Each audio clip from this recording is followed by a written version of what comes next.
I've lived in Duluth, Minnesota my entire life. Born at St. Mary's Medical Center back in '78. Grew up in a normal middle-class neighborhood. Went to the local high school, the whole deal. Never really left except for a brief stint at the University of Minnesota Duluth. I'm a nurse at St. Luke's Hospital now. Been there for about 15 years. Mostly work in the ER. Night shifts usually. I've always loved living by Lake Superior. There's something calming about it for me, even in the dead of winter when it's iced over. My wife and I bought a little house up in Lester Park a few years back. It's nice being close to the lake, even if the tourists can be a pain sometimes. Anyway, this thing that happened to me, it was back in January 12th to be exact. I remember because it was my mom's birthday. I'd worked a long shift, 7 p.m. to 3 a.m. It had been a busy night, couple of car accidents due to the icy roads, the usual winter stuff. I left the hospital around 3:15 a.m. It was freezing, maybe 5 degrees Fahrenheit, the kind of cold that hurts your lungs when you breathe. There was about a foot of snow on the ground from a storm earlier in the week. The roads were pretty clear though. The city's good about plowing, at least on the main streets. I usually take this certain road home. It runs right along the lake. Most nights I don't even really look at the water. It's just dark so you can't really see it. But this night, I don't know why, but something made me glance over. At first I thought I was seeing things. There were these lights under the water. Not reflected lights, like from the city or the moon. These were in the water, a weird blue-green color. I've seen bioluminescence before in pictures, but never in Lake Superior, and never in January when the lake is mostly frozen. I slowed down, trying to get a better look. The lights were moving, not in a current kind of way, but deliberately, like they were swimming. I pulled over near the Lester River Bridge, turned off my car. It was dead silent except for the wind. I got out to look. I know, probably not the smartest move at 3:30 in the morning in sub-zero temperatures, but I had to see. The lights were maybe 100 yards offshore. They were definitely moving in some kind of pattern, weaving in and out, almost like they were dancing.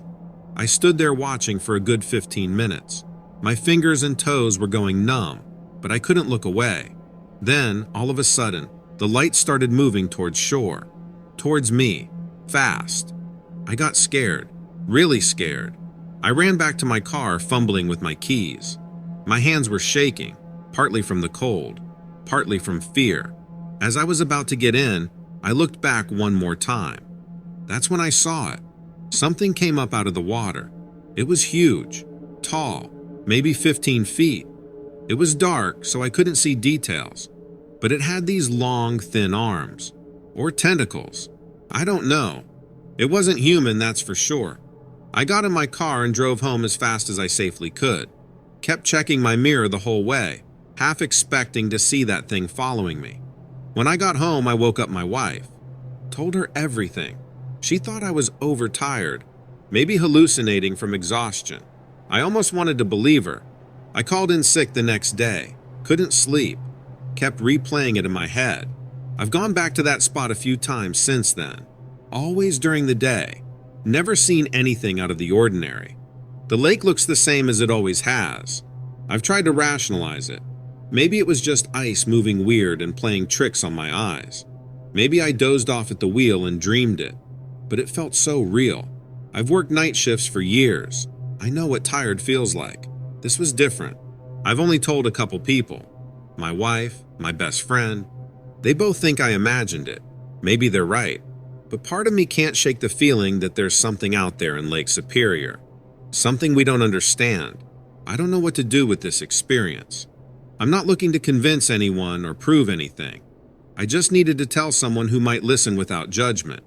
Someone who might have heard of similar things. Thanks for letting me share my story.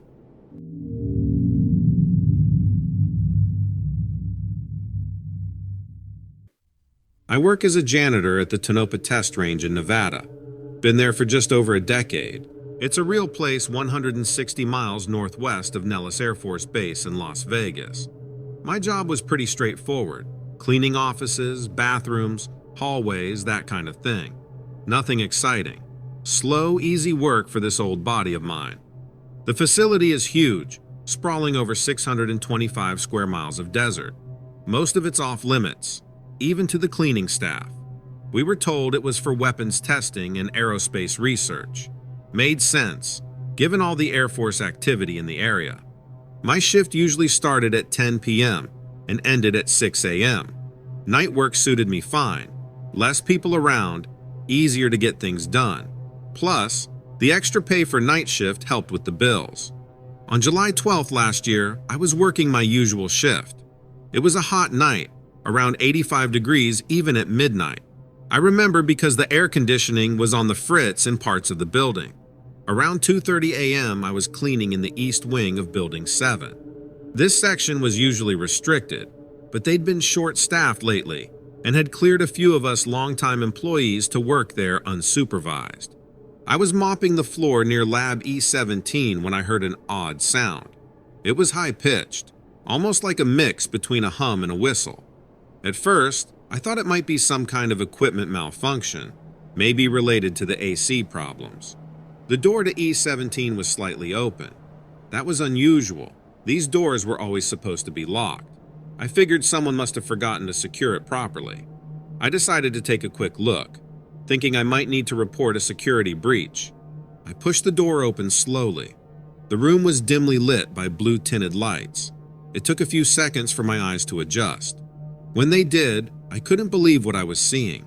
There were 3 creatures in a large, clear enclosure on the far side of the room. They were unlike anything I'd ever seen before. Each one was about 4 feet tall, with a lean body and disproportionately large head. Their skin was a pale grayish-white color, almost translucent in the blue light. Their faces were the most striking feature. They had enormous almond-shaped black eyes that wrapped slightly around the sides of their heads. No visible pupils or irises, just solid black. Their noses were just 2 small nostrils, and their mouths were thin lines, almost invisible. They had long, slender arms that reached almost to their knees. Their hands had only 4 fingers each, longer and more tapered than human fingers. I couldn't see their feet clearly, but their legs seemed slightly bent at an odd angle. The creatures were moving around slowly in their enclosure. They seemed to be examining various objects, small cubes, spheres, and other shapes I couldn't identify. The whistling hum I'd heard was coming from them.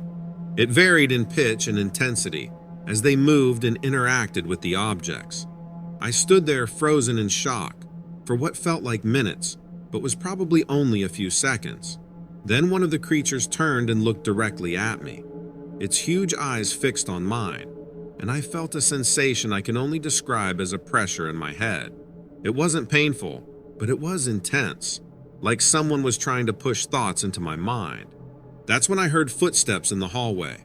Panic set in and I bolted, barely remembering to close the lab door behind me. I made it back to my cleaning cart just as 2 men in lab coats rushed past me towards E17. I finished my shift in a daze, constantly looking over my shoulder. But no one approached me or acted like anything was out of the ordinary. Over the next few weeks, I kept working, afraid that quitting would raise suspicions. I didn't see anything unusual again, but I started noticing little things, increased security in certain areas, hushed conversations that stopped when I got close, unmarked trucks arriving late at night. It's been months now, and I still don't know what to do with this information. I've thought about going to the police, but it's basically just hearsay on my part. And then what would happen to me once the higher-ups figured out I was the one who told? So I'm sharing this anonymously, hoping someone out there might have seen something similar. Or maybe someone who knows more about what's really going on at Tonopah can shed some light on this. I never believed in aliens or government cover-ups before. Now I'm not sure what to believe, but I know what I saw that night, and it's changed everything for me.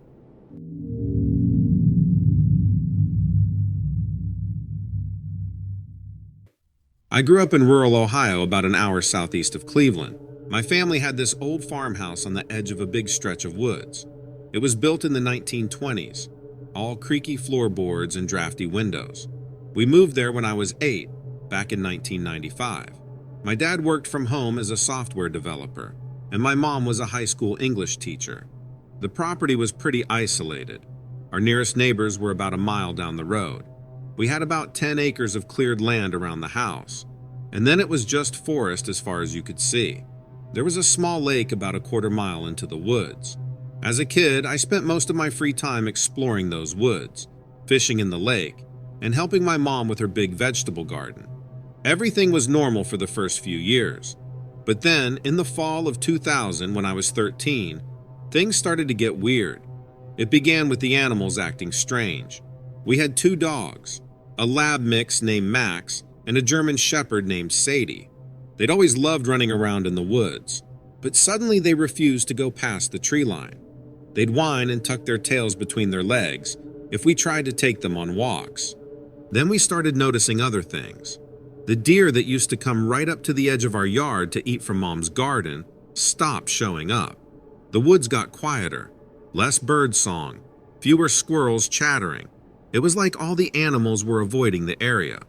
One evening in late October, I was out collecting the last tomatoes from the garden before the first frost.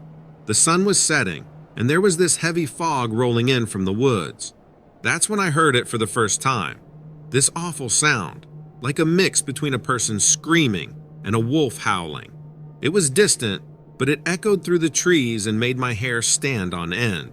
I ran inside and told my parents. Dad said it was probably just a coyote, but he looked worried. Mom suggested it might be someone hunting illegally on our land.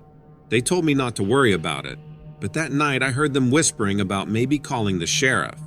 Over the next few weeks, we kept hearing that sound.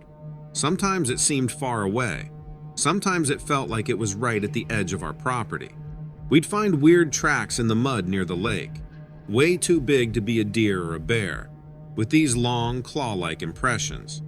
Dad set up some trail cameras, but they never caught anything. Things escalated in December. We woke up one morning to find our chicken coop had been torn apart. All 12 of our chickens were gone, with just a few bloody feathers left behind.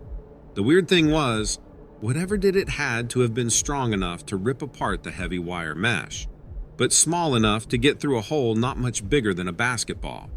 Dad called the sheriff then. Deputy Miller came out and looked around, but he didn't have much to say. He told us to keep an eye out for any big cats or wild dogs, and to call him if we saw anything suspicious. A few days later, it snowed heavily. I was out helping Dad shovel the driveway when we noticed something weird in the field between our house and the woods. There were these massive footprints in the snow, heading from the trees toward our house. They were easily twice the size of my dad's boot prints, with long, deep claw marks at the front of each print. They came to within about 50 feet of our house before turning and heading back to the woods. Dad took some pictures and measurements. The prints were about 20 inches long and 8 inches wide. The stride length, the distance between each step, was almost 6 feet. Whatever made those tracks was huge and could cover ground fast. We showed the photos to Deputy Miller, but he just scratched his head and said he'd never seen anything like it. He suggested maybe it was a hoax, someone with big fake feet trying to scare us, but I could tell he didn't really believe that. The next few months were tense. We started locking all the doors and windows at night. Dad bought a couple more guns. Mom wouldn't let me play in the woods anymore. We'd often wake up to find our trash cans knocked over and torn apart, even though they were supposed to be raccoon-proof. One night in February, I woke up around 2 a.m. needing to use the bathroom.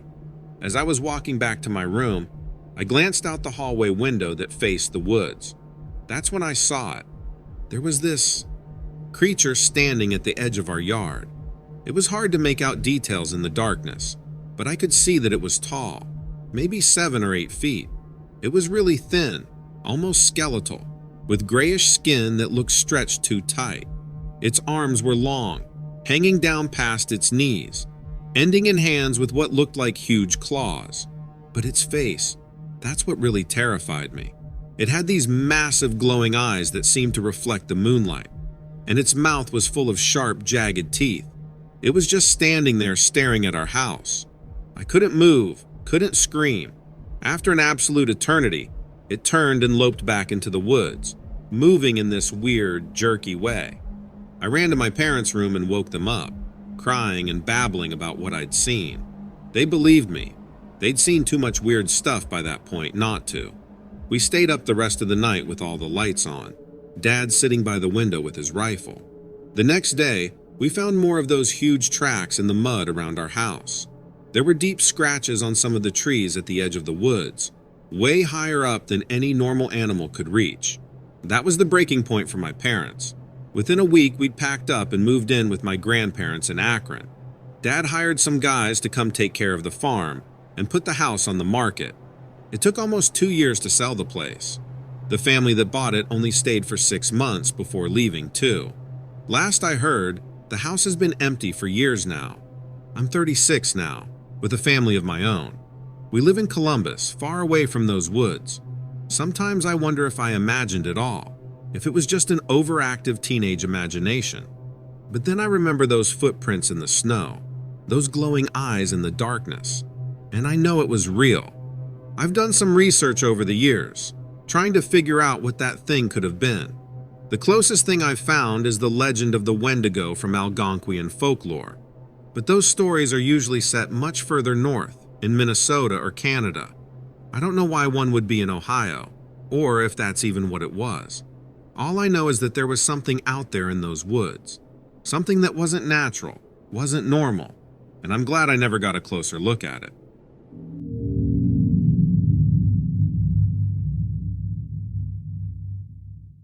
I've called Cody, Wyoming, my home for all 51 years of my life. It's a small city of about 10,000 people, nestled right at the eastern edge of Yellowstone National Park. My family's been in this area since the late 1800s, when my great-grandfather worked as a surveyor for the railroad. Growing up here, you hear all sorts of tall tales. The old-timers would sit around at the Irma Hotel, nursing their beers and swapping stories about strange lights in the Absaroka Range, or mysterious creatures roaming the backcountry. As a kid, I'd eavesdrop on these conversations, fascinated by every word. I've been an avid outdoorsman all my life, hunting, fishing, hiking. If it involves being in nature, I'm all for it. For the past 30 years, I've made it a tradition to go on a solo camping trip in the nearby national forest every spring. It's my way of getting back into nature after the long Wyoming winter. This past May, on the 3rd to be exact, I set out for my annual trip. The weather was perfect. Clear skies, temperatures in the mid-60s during the day. I hiked about 12 miles into the backcountry, well off the established trails. By late afternoon, I'd set up camp in a small clearing near a creek. As night fell, I sat by my campfire, enjoying the solitude and the sound of the creek. It was a new moon, so the night was particularly dark. The stars were incredibly bright, one of the perks of being miles away from any light pollution. Around midnight, I was about to turn in when I heard something moving in the underbrush across the creek. My first thought was that it might be an elk or maybe a black bear. We get both around here, and they're usually not a problem if you keep your distance. I grabbed my flashlight and shined it in the direction of the sound. What I saw made my blood run cold. There, at the edge of my light's beam, was a creature unlike anything I'd ever seen before. At first glance, it looked almost like a mountain lion, but the proportions were all wrong. Its body was too long and lean, and its legs seemed to bend at odd angles. The head was the worst part. It was almost dog-like, with a long snout and pointed ears. But the eyes were huge, easily twice the size they should have been, and they reflected my flashlight beam with an eerie greenish glow. As I watched transfixed, as the creature then began to change, it was like watching a time-lapse video of clay being reshaped. The fur seemed to melt away, the limbs elongated, and the body straightened up. Within seconds, where the animal had been, there now stood something that looked almost human. I say almost because this thing was far from human. It stood at least 7 feet tall, with arms that hung down to its knees. The skin was a sickly grayish-white color, like a fish's belly. The face was the stuff of nightmares. Those same oversized, glowing eyes, no visible nose, and a mouth that was simply a lipless gash stretching from ear to ear. For what felt like an eternity, but was probably only a minute or two, we stared at each other across the creek. I couldn't move. couldn't breathe. Then the creature opened its mouth and let out a sound that I can only describe as a cross between a coyote's howl and the screech of metal on metal. That sound broke me out of my paralysis. I dropped my flashlight and ran. I left everything, my tent, my gear, all of it. I just ran blindly through the woods, branches whipping my face, roots threatening to trip me at every step. I don't know how long I ran, but eventually, I came across a Forest Service road. I followed it until I reached a ranger station, just as dawn was breaking. The rangers were skeptical of my story, of course. They sent out a team to retrieve my abandoned gear, but they didn't find anything unusual. No strange footprints, no signs of any large predator. Just my campsite, untouched. In the weeks that followed, I tried to rationalize what I'd seen. Maybe it was some kind of rare animal deformity. Maybe the isolation and darkness had played tricks on my mind. But deep down, I know what I saw was real. I've done some research since then. There are legends in this area, old Native American stories about shape-shifting creatures. The Crow people call them Maxpi, spirits that can take on animal or human form. I'm not saying that's what I saw. I'm not sure what to believe anymore. What I do know is that I haven't been camping since. I can't bring myself to go back into those woods. The wild places that I've loved all my life now feel alien and threatening. Sometimes, when I look out at the mountains from my back porch, I can't shake the feeling that something out there is looking back at me, waiting, watching. I don't know if I'll ever understand what happened that night, but I do know that there are things in this world that defy explanation. Things that lurk just beyond the edge of what we think we know. And sometimes, if we're not careful, we might just catch a glimpse of them.